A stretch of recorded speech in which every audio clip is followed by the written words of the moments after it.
There's nothing wrong with going out on top, and that's exactly what Villa Maria soccer coach Afram Latifi is choosing to do. Today, Latifi announced he's stepping down as Villa's soccer coach on the heels of winning the program's first state championship.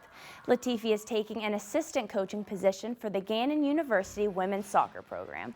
Latifi has coached the Victors for the last 3 seasons, reaching the state final in each of the last 2.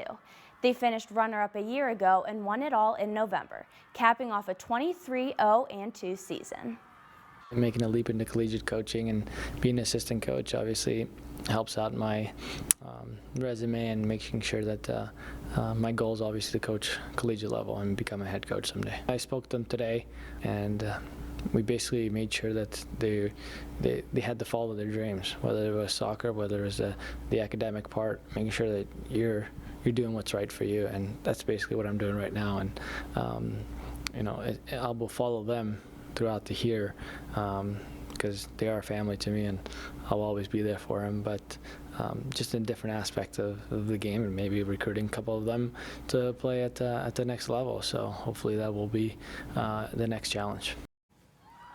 Latifi is a Cathedral Prep graduate and went on to play collegiately at Gannon. He leaves Villa with an outstanding record of 53 wins, 9 losses, and 4 ties.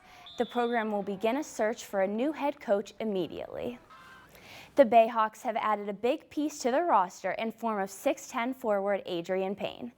Payne comes to the Bayhawks from the Minnesota Timberwolves by the way of NBA Development League's flexible assignment rule.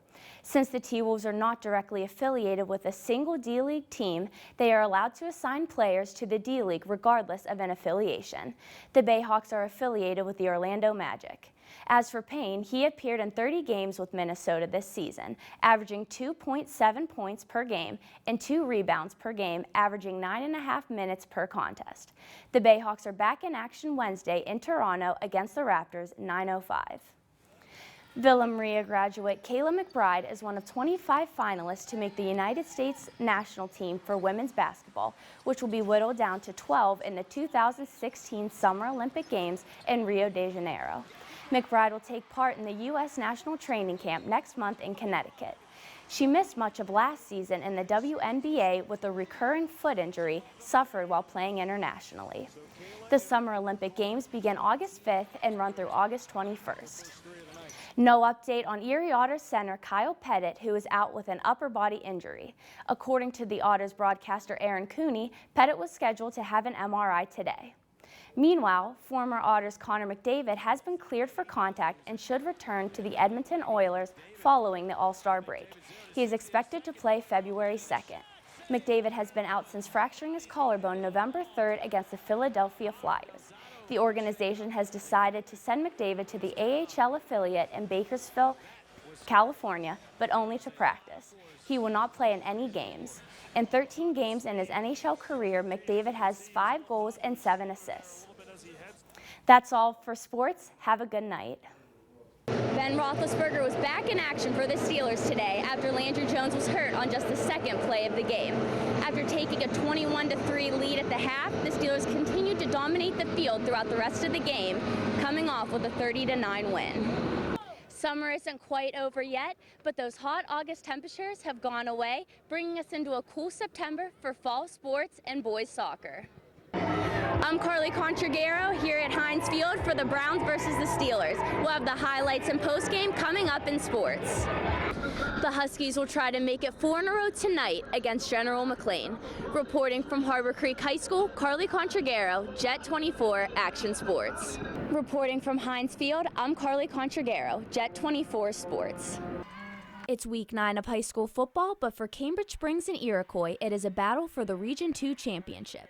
2 teams with the same 7-1 overall records are meeting for the 2nd year in a row to play for the title.